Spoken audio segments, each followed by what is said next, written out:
Great morning.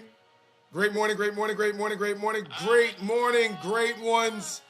It's December the 15th, 2025. What an amazing day to be alive. How about we manifest the magnanimous this week? It's a great week.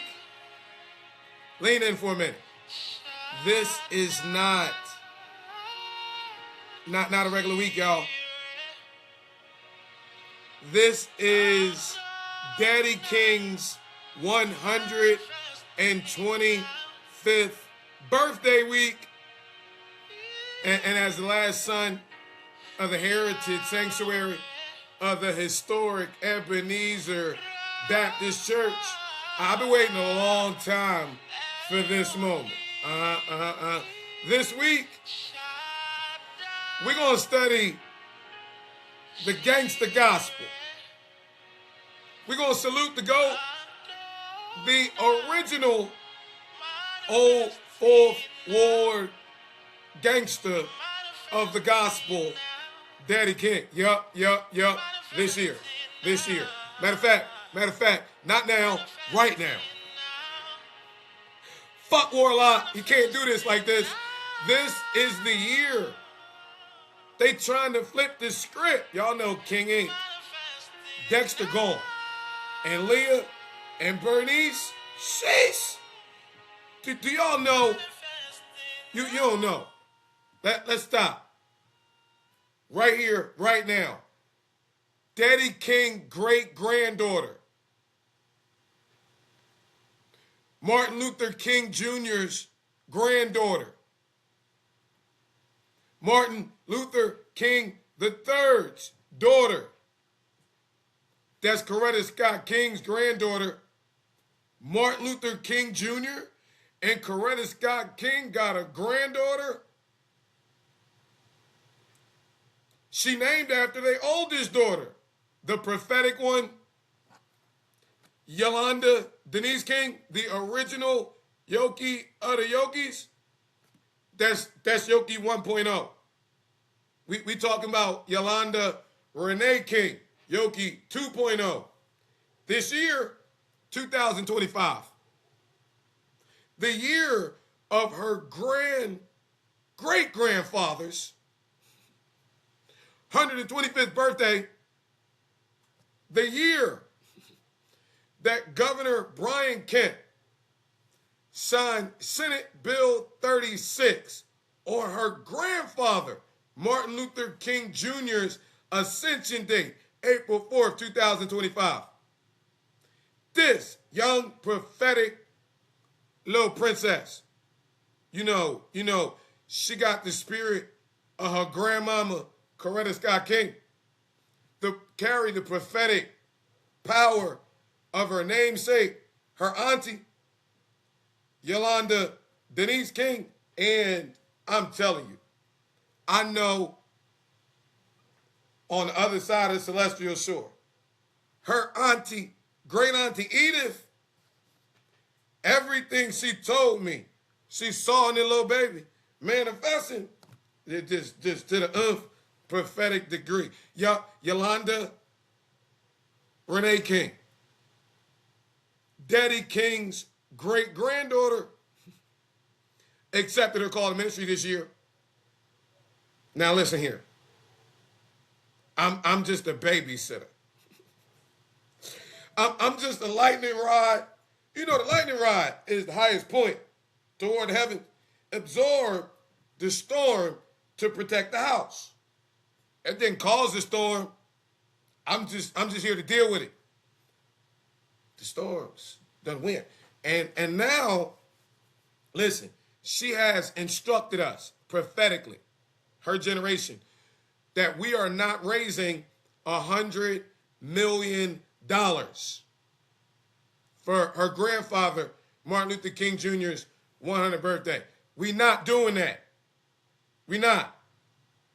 Now, Martin Luther King Jr.'s baby girl, Bernice, her auntie, and her uncle Dexter's little boo-boo that run King Inc., They raising $100 million, but it's a difference between the Martin Luther King Jr. Center of Nonviolent Social Justice, founded by Yolanda's grandmother, Coretta Scott King, and King Inc. See, King Inc., that was founded by her uncle, her daddy big brother, well, little brother, Dexter. King Inc. is what monetizes the name, the likeness, the images, the speeches, the writings of her grandfather, Martin Luther King Jr. Okay? The King Center, that's the nonprofit founded by her grandmama. Now, her daddy, Martin Luther King III, told all y'all, in case you missed it, let me make sure I emphasize it. On January the 5th, 2012, Atlanta Journal-Constitution got it. It's on the PR Wire, Washington Post printed it. Go ahead and Google it. He said, listen, King Inc., the nonprofit, all right, my sister Dexter, and my sister Bernice. I mean, my brother Dexter and my sister Bernice. Oh, did I say it like that? Listen, we know Leah wear the pants now. Listen to me. She always did. Listen to me. So they put me, not me, they put my homie, Martin Luther King III, in a fluff position. So I'm out. Because King Inc. then took over the King Center. Now, get over it. Dexter, he gone. All right? So he set it up. So is Boo-Boo, Leah. All right? She the boss of King Inc. now. She got more control, in my opinion. Crazy legal staff. Don't come for me, girl. I don't give a fuck how you feel about it. She got more control over the marketing, the image, the likeness of Martin Luther King Jr. than Bernice do. That's Bernice's boss. So y'all got, you know what I mean? Boom. Now, first time in history, King Ascension Day last year, 2024, I'm taking pictures around me. Reverend Dr. Paul Brinson, birthday 8 days later, April the 12th, they was trying to get us out the Rosa Parks Road. This year, whoa, first time, this the prophetic. I'm going to call it how I see it, in my opinion. Angela and Ferris was late. God moving. And keep this out of this. I ain't got to do that. That's what God doing. I'm just doing my job. Leah, as the boss of King Inc., on the reef land, is standing on top of Coretta's shit like it's mine now. Coretta, Edith, Cynthia Lawrence Nottis Tucker, Rosa Louise Macaulay Parks, Amazing Grace Banks Sullivan, Andrea Dash Gray, H.U. you know, Marion Grace Segundi, and her little ethics. Oh boy, they talking to God, and from the celestial shore, God stick his hand down inside of Brian Kemp, and Brian Kemp signing Senate Bill 36 to free the denominational tyranny. Warlock, you ain't even relevant no more. All right, you. It's some in the village shit. Okay. All right, and look, I'm just. It's the Holy Ghost. It ministers in all truth. All right, so y'all understand as we get up to King Holiday. Remember this was the King Holiday. A man was murdered. Psycho, my man, 50 grand pots and pans. Cornelius Taylor. Now, y'all, they're going to try to make y'all forget that Warnock and Shannon Jones had a fight in 2017 about the community. Warnock up for election. Hey, what's up? It's the community. We put it back together. He go into office, cut off the community. Now, at Psycho's funeral, Shannon Jones makes his first really public appearance again. Warnock behind the desk, looking at his charismatic little boy. Talks about Shannon's outreach ministry that was birthed. Rewind the videotape. Hold on. I thought you niggas had a fight over. So y'all got to realize this is the year. I mean, y'all ever go to the Free Beacon and type in Warnock? Y'all see them 4 articles about Senate ethics, committee on his back, about the $1 million house he living in, off of the community dollar. How, I mean, whoa. And y'all like, K, what's really going on? Look, I'm rough, rugged, and raw. We gonna get it when we learn about Daddy King. That's what we learn about. They done flipped the script, literally. They repackaged the story, literally. They've sanded down the edges, literally. They want to sell you a cleaner, safer, more marketable version of what it means to be a king. I ain't talking about the brand. I'm talking about a man of God. See, they got to give you a marketable version of Dr. King that's appeasable to all of the corporations that's going to give him $1. But that version in our urban communities don't give our sons, our daughters, even our mamas no more Holy Ghost holla. Oh yeah, beloved. They watered down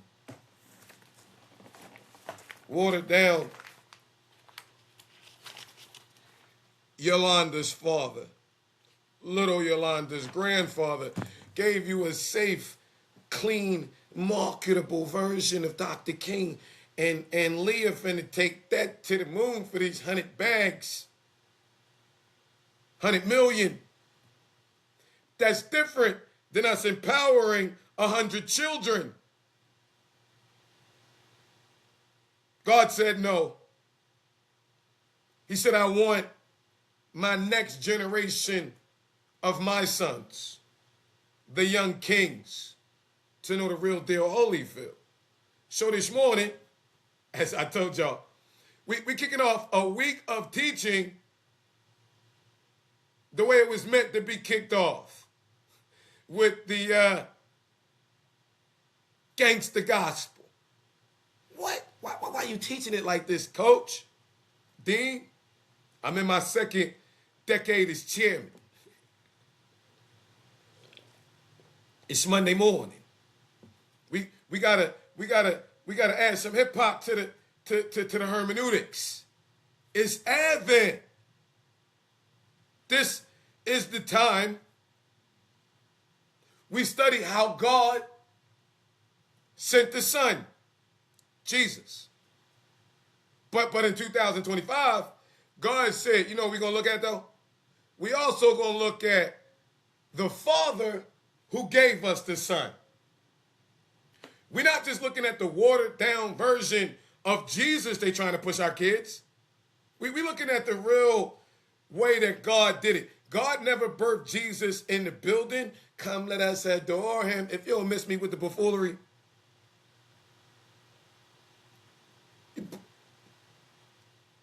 He birthed him at the gas station at the corner. Yo, how many of you got under the hood? 4, 6, 8, big boy. 12. Ladies, I'm talking about the horses. Because back then they was really driving horses, really driving mules, really driving donkeys. Matter of fact, where you fill up yours at? Pump 5? That's what the major was. That's where they was filling them up. Pump 5. When you go to the gas station in the hood, it's a whole lot of transactions taking place. Some in the station at the counter, some in the back by the machine, some by the door, some at the pump. God birthed Jesus in the middle of the slums. And we need to be reminded of that this Monday morning. Not in the building. See, he birthed them in the bottom with the people he wanted them to connect with so that he could be able to, watch this, transform their value. Get them to see, yo, you above, not beneath. You the head, not the tail, like that though. And as he grew older, we noticed He didn't put the work in the building. He met people in the marketplace because he knew they'd be more open to his message of transformation if he met them where they interacted every day. That's the hood. The hood ain't going in the building no more. Why? Because we got to look at this thing like this. Because I'm talking to you. You cannot understand your position as a son of the kingdom village if you don't understand the father who built the village in the first place. It's like we hear now. A lot of folk, Jesus, Jesus, Jesus. Well, nigga, point me to God instead of your interpretation. Because the Father sends the Son for me to get reconnected to the Father. You weirdos want to talk about ML. Why are you scared to talk about Daddy King? Rarely do you teach about the Father. This week, this season, and this year of freedom, we're going to talk about Daddy King, the original old Fourth Ward, Gangsta of the gospel. You niggas want to fix Sweet Auburn. You got a new coalition led by an old white gay man and his cronies in a Karen. You're going to fix the old Fourth Ward. That's what you're going to do. We're going to run these little ruffians out of the King Center there. Where they at? They at the racetrack. We're going to shut that down. Oh, they up in Kinley's? We're going to shut that down. We're going to get rid of everything rough, rugged, and raw. That's why we got Warlock. He just as sanitized as a napkin can be. He bleed just like the ladies do. Go ahead, he got a pad. Might have a tampon. You know, his bottom broken bitch ass. Oh, we got him. We got him. We rewriting history. We got Trump on one side. We got Warlock on the other. Ain't nothing for these black men. We done took the buck breaking from the plantation to the pulpit. Yes, we have. Listen, the only thing we got to make sure that these young black boys do not do, right, is we got to make sure they don't read. Because if they go up to the 500 block next to the birth home and they go into the National Park Service gift shop, they get a copy of this. The narrative of Frederick Douglass, if they turn to the back and they read the appendix, they're going to find out what my man meant when they said history repeats itself. He said, and I quote, "To remove liability in such misapprehension, I deem it proper to append the following brief explanation." He said, let me disclaimer this. What I have, or what I'm about to say, or what I have said respecting and against religion, I mean strictly to apply to the slave-holding religion of the Horizon Sanctuary, that's a rewrite, of this land, with no possible reference to Christianity proper, the real heritage, history. I recognize the widest possible difference, one so wide that to receive the heritage as good, pure, holy, is of necessity to reject the Horizon teaching as bad, corrupt, and wicked. Ain't that what you had your little weirdo boy say, or not? That ain't my Jesus. I know, nigga. That's Caesar's Jesus. Somebody read John the 19th chapter, about the 13th to the 15th verse. Oh, to be a friend of one, our heritage, is of necessity to be an enemy of the other, the Horizon. I love my heritage, the poor, peaceable, impartial Christianity of Christ. Therefore, I hate the hypocritical or the corrupt, slave-holding, women whipping, Plato plundering, partial, hypocritical Christianity of the horizon sanctuary, he says of this land. Indeed, I can see no reason but the most deceitful one. He about to talk about your warlock for calling, and you, John Bowen, for calling the religion of this land Christianity. I look upon it as the climax of all misnobles. This nigga is the boldest of all frauds and the grossest of all libels. Never was there a clearer case, we in the court of opinion, pussy, of stealing the livery of the court of heaven to serve the devil in. I'm filled with unutterable loathing. Like, what the frick is that? I'm Fannie Lou Hamer. I'm sick and tired of being sick and tired of this bullshit. Non-benevolent bullshit. Non-biblical bullshit that you over there trying to get my boys. You bitch bottom nigga. Warlock, I'm preaching you, pussy. Eddie King would say, make it plain, boy, make it plain. Our generation, I just got to put a face on it.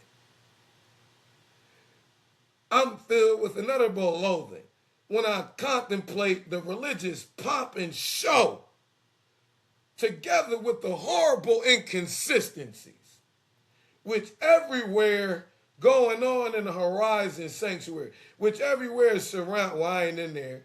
Let's talk about your staff, sucker. We got men stealers for ministers. Who the fuck is John Vaughn? Women whippers for missionaries. Don't even, Connie, sit your ass down. Cradle plunderers for church members.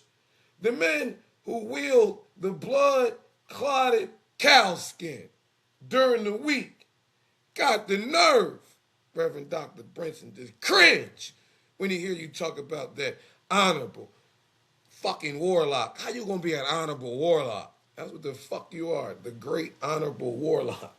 That when he fills the pulpit on Sunday morning, he robs me and claims to be a minister. Claims, nigga. Gotta fact check you, boy. Claims to be a minister of the meek and lowly Jesus.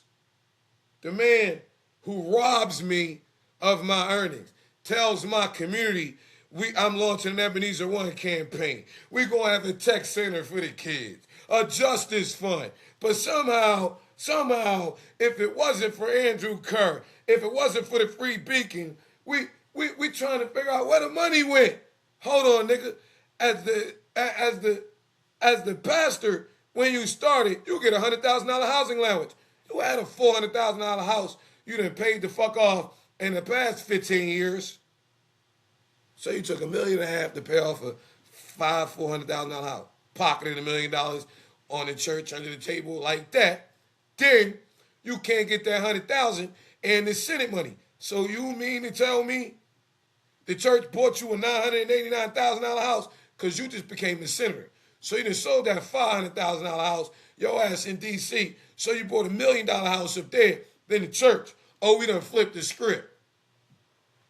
Instead of providing $100,000 like Joe Roberts and everybody else got play with you one, ain't mad. Now, because let's talk about stewardship. We took $1 million, we took 10 years worth of assets in order to buy you a home because you get $600,000. You got a 6-year term. We don't want to revisit this shit when you think you up for election in November 28th when Trump is. Nigga, Stevie Wonder can see your shit in the dark. So we gonna spend $1 million. You definitely ain't got Senator Leroy Johnson. You definitely got Renee Glover. She definitely sitting on a corporation that's buying up all this fucking real estate. My nigga, do you know? You do know. You the senator. You know you went to Morehouse. You know the inflated cost of housing for our students in Atlanta? They about to blow up another fucking dorm. Do you know? Yeah, you know, nigga. that our daughters got to do something strange for a little piece of change. Our daughters, see, I can't say, well, if you didn't run them the fuck out, the ones baptized by Joe Roberts, they launched something called Brains Over Boobs. They're combating the over-sexualized culture and the social media pressure, objectifying their asses. They trying to get $250 to pay to the Atlanta Police Department, the DeKalb Police Department, to get a fucking stripper license. We came up with something in line with what Daddy King did, in line with Joe Roberts did, in order to put $100 and $50 in Secretary of State, $100 in their business bank account, and build their businesses. So they selling their digital brilliance instead of their bodies. You got a justice fund. You know, Willie Watkins, your homie, he ordered digital services from him and burned him. They sued him in magistrate court. He hired a lawyer at least 3 times and moved the case from magistrate to superior court because obviously if they ain't got money for their court, they ain't got money for a lawyer. Can they get accessibility for the justice fund for that? Fuck no. So all the money you fundraise the community for, y'all use to buy you $1 million house. But nigga, you in D.C. Since your $1 million second home,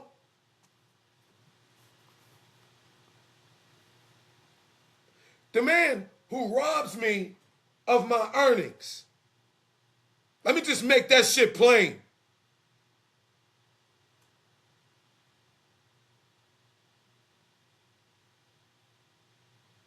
The man who robs me of my earnings at the end of the week meets me as a class leader on a Sunday morning. Nigga, what you teach? To show me the way of life and the path of salvation. He who sells my sister for purposes of prostitution. I've been teaching for a minute, son. On the block. Don't try and pull this from the National Park Service, nigga. Forth as a pious advocate of purity, he who proclaims it as a religious duty to read the Bible denies me the right of learning to read the name of the God who made me.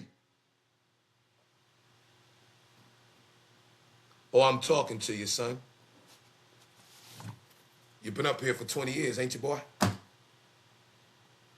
You need somebody to talk to you, right? We need to motivate the kids again, right? You know, that's what the fuck we do, boy.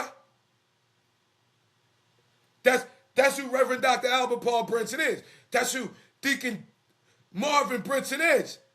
That's who the majority of these elder men of deacons are and were spiritual sons of Daddy King.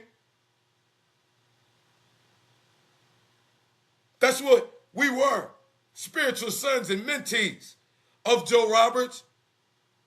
When you came, we had 4, damn near 5 generations of black men. You preaching Isaiah 9:6, unto us, nigga, a child is born, not a senator given. Unto us. You're not one of us, nigga. We don't know you, boy.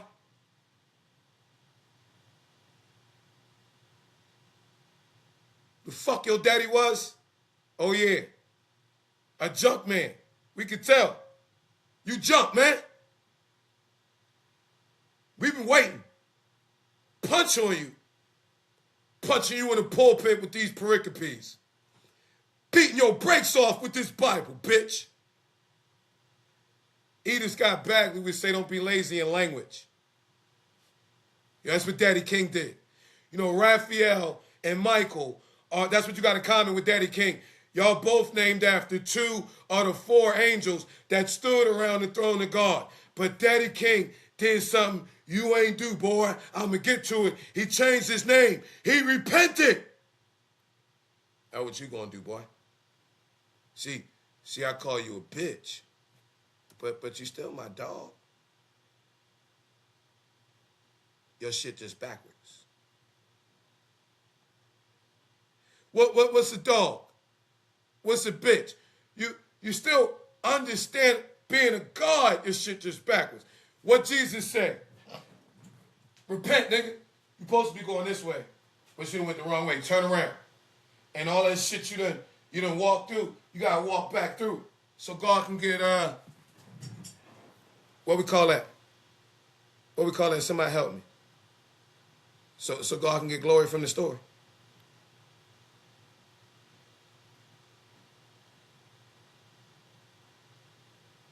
Don't nobody mind me taking my time with you, dude.